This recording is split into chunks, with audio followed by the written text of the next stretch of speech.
मीठी मीठी ठंडी ठंडी हवा, मीठा मीठा ठंडा ठंडा বাতাস, মজার বাতাস, এসির মতো বাতাস কবরে আসতে থাকবে। মেরে মোহতারম ভাইও, তো মাদ্রাসায় কি কাম করে? এই কাম নাই করে। রব রব রব, এ রব্বের তাজকিরা। কামা তাহইয়াউনা তামুতুন ওয়া কামা তামুতুনা তুবআসুন। এজন্য সুবহানাল্লাহ বলার সবচেয়ে বড় লাভ কি? সবচেয়ে বড় লাভ হলো মৌতের সময় অটো জুবান দিয়ে বের হবে আল্লাহ। বলেন নাকি? সুবহানাল্লাহ বলতে অভ্যাস করবেন, আলহামদুলিল্লাহ বলতে অভ্যস্ত হবেন, আল্লাহু আকবার বলতে অভ্যস্ত হবেন। আমার কথা না, আব্দুল কাদের জিলানী রহমতুল্লাহি আলাইহি, ওনার খানকায় তাহাজ্জুদের সময় জিকির হয়, তাহাজ্জুদের পরে ফজর, ফজরের পরেও জিকির হয়, ফজরের পরে আবার এখানে জিকির ওখানে জিকির, সারাদিন জিকির আর জিকির, রাতের বেলায় জিকির। কিছু লোক গিয়ে জিজ্ঞেস করে, হুজুর এত জিকির কেন? এত জিকির শুধু একটাই মাকসাদ। কি মাকসাদ? তো মরণের সময় যেন মালিকের নাম জুবান দিয়ে বের হয়ে যায়। এজন্য রব্বুল আলামিন বলেন নাই নামাজ খুব বেশি বেশি পড়ো, বলেন নাই রোজা তুমি সারা বছর রাখো, বলেন নাই যাকাত বেশি দাও। একটা কাম বেশি করতে বলছেন, সেই কামটা আর কোনো কাম না। উযকুরুল্লাহ যিকরান কাসীরা, আল্লাহ আল্লাহ বেশি বেশি করে করো। কে বলছেন? জোরে বলেন, কে বলছেন? এই কথাটা কি নবীজি বলছেন না আল্লাহ বলছেন? আর নবীজি তাফসীর করছেন। কি তাফসীর? উযকুরুল্লাহ হাত্তা ইউকাল মাজনুন, আল্লাহর জিকির এই পরিমাণ করো যেন মানুষ বলে এটার মাথা খারাপ হয়ে গেছে, এটা পাগল হয়ে গেছে। এইটা যদি বলে, যদি কেউ জিকির করতে করতে কেউ তারে বলে পাগল, তার সাথে সাথে সেজন্য বলে, ভাই এই যে কাগজ দিলাম, কলম দিলাম, একটু লেখে দে, একটু লেখে দে, পাগল, দস্তখত দিয়ে দে, পাগল। ও যদি লেখে দস্তখত দিয়ে দেয়, ওইটার জন্য রাইখে দেয়, মরণের সময় নিজের আপনজনের কাছে ওইটা দিয়ে বলবে, এই কাগজটা আমার কাপড়ের মধ্যে দিয়ে দিস। মুনকার নাকির এসে যখন প্রশ্ন করবে মার রব্বুকা, ওই কাগজ বের করে বলবে, দেখ দি আমার নামে কি লেখা, দেখ আমার নামে কি লেখা। আনতুম শুহাদাউল্লাহি ফিল আরদ, তোমরা আল্লাহর পক্ষ থেকে ধরা পৃষ্ঠে সাক্ষী। সুতরাং নবীজি ব্যাখ্যা করে দিয়েছেন। কি ব্যাখ্যা? উযকুরুল্লাহ হাত্তা ইউকাল মাজনুন, জিকির এই পরিমাণ করো যেন তোমার পাগল বলা হয়। কথা মেলা দূর চলে গেছে, বলতেছিলাম নবীজির জন্য আল্লাহ সেরা সেরা জিনিস চয়েস করছে। মনে আছে? হ্যাঁ, আমার মনে হয় ভুলে গেছে সবাই। সেরাটা চয়েস করছে। এখন মাটি,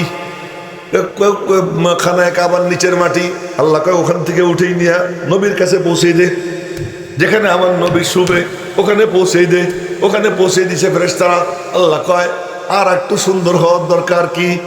লাল গালিচার দরকার নাই, সুন্দর নরম বিছানার দরকার নাই। কি দরকার? রব্বুল আলামিন বলেন, ফেরেশতারা এই জান্নাতের এক টুকরা মাটি নাও, নিয়ে আমার দোস্ত যেখান দিয়ে হাঁটা চলা করবে, আমার দোস্তের কদম যেখানে পড়বে, সচরাচর যেখান দিয়ে চলাচল করবে, যেখানে শুবে, ওই জায়গায় জান্নাতের মাটি বিছাইয়া দাও। জান্নাতের মাটি বিছাই দিছে। নবীজির জুবান দিয়ে ঘোষণা হইতেছে, মা বাইনা বাইতি ওয়া মিম্বরি রাউযাতুম মিন রিয়াদিল জান্নাহ, আমার ঘর আমার মিম্বর এই দুইয়ের মাঝের জায়গা, এটা কোনো জান্নাতের মাটি না, এটা জান্নাতের বাগান। আম্মা জান আয়েশা সিদ্দিকা বলতেন, তিন জিনিস আমি এমন পাইছি যা আর কেউ পায় নাই। সুবহানাল্লাহ। মা খুব গর্বিত, মা, হ্যাঁ গর্বিনী মা। তিন জিনিস আমি এমন পাইছি যা আর কেউ পায় নাই। এই সব হাদিস শুনাইতেছি, কোনো গাল গল্প না। তিন জিনিস এমন পাইছি যা আর কেউ পায় নাই। বলে মা কি পাইছেন? নবীজির সঙ্গে দুনিয়াতে জান্নাতে ঘুমাইতাম। সুবহানাল্লাহ। মনে হয় কবরের থেকে আওয়াজ আসতেছে। জোরে সোরে সবাই মিলে বলেন সুবহানাল্লাহ। নবীজির সঙ্গে জান্নাতে ঘুমাইতাম। আর কি পাইছেন?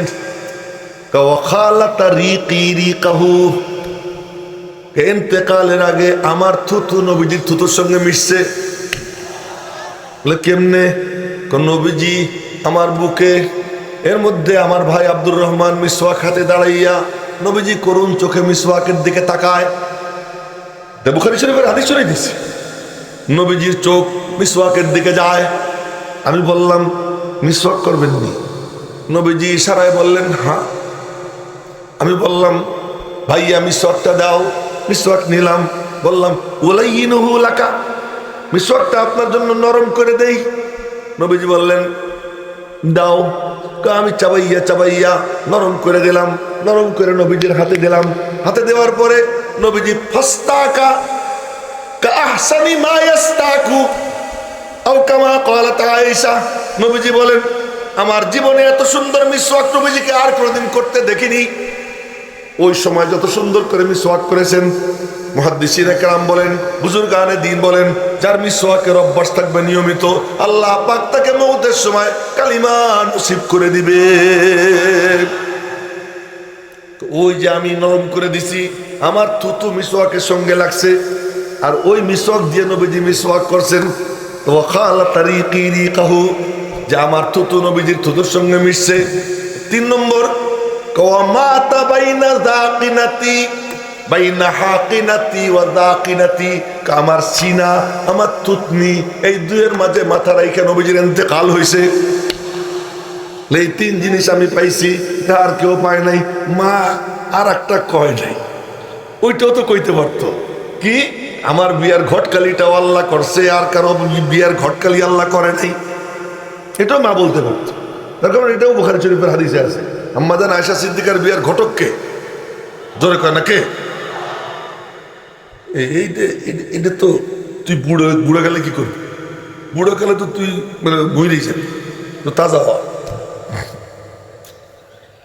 তো বলতেছিলাম যে জান্নাত একটু আচ্ছা, সেরাটা আল্লাহ নবীজিকে দিয়েছেন, বলতেছিলাম সেরা। আল্লাহ পাক পৃথিবীর শ্রেষ্ঠ জায়গায় নবীজিকে আল্লাহ তাআলা জন্ম দিয়েছেন, এর থেকে সেরা কোনো জায়গা নাই। মক্কা মুআজ্জামা আল্লাহ পাকের ঘর, সেরা জায়গা। হ্যাঁ, নবীজি যে জায়গায় শুয়ে আছেন ওই জায়গার দাম পরে আল্লাহ বাড়াই দিয়েছেন। জোরে কন্যা সুবহানাল্লাহ। ওই জায়গার দাম আল্লাহ বাড়াই দিয়েছেন কেন? নবীজির জাসাদে আথার, পবিত্র বডি মোবারক ওই জায়গার সঙ্গে মিশা, যে মাটির সঙ্গে মিশা। তো এক বুজুর্গ মওলানা আশেকে ইলাহি মিরাটি রহমাতুল্লাহি আলাই, উনাকে একজন প্রশ্ন করছে, আমি ওনার কথা শুনাইতেছি, আমার ভুল টুল হইলে আপনারা ওলামা একরাম আমারে ক্ষমা করে দিয়েন। ওনার কথা শুনাইতেছি।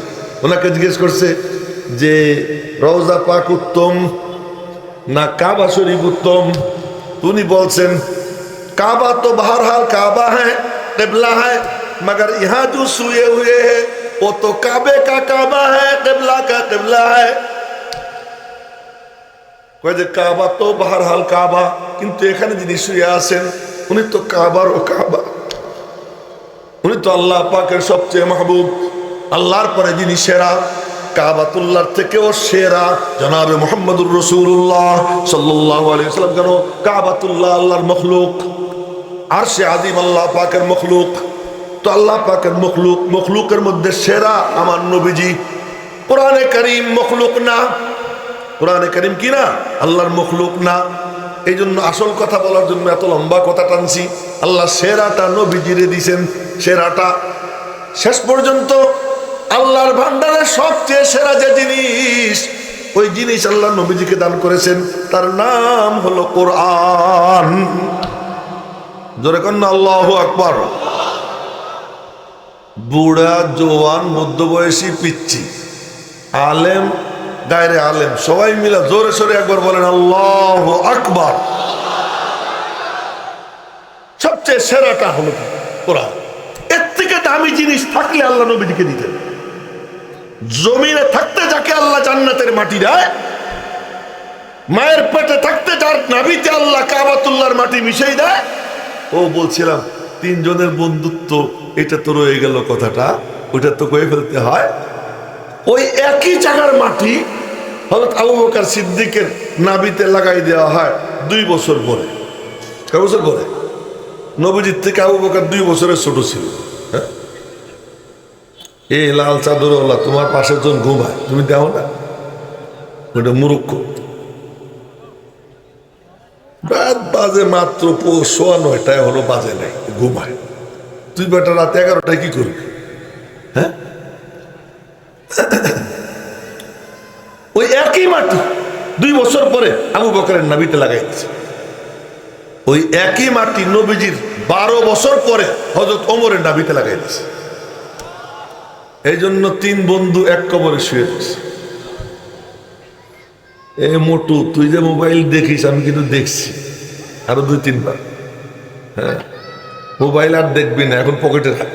হ্যাঁ, পকেটে। এইটা বড় ফিতনার জিনিস। ক্লাস থেকে আউট করে দেয়, ইলম থেকে আউট করে দেয়, উস্তাদদের নেক নজর থেকে আউট করে দেয়, বুজুর্গানের দিনের নেক নজর থেকে আউট করে দেয়।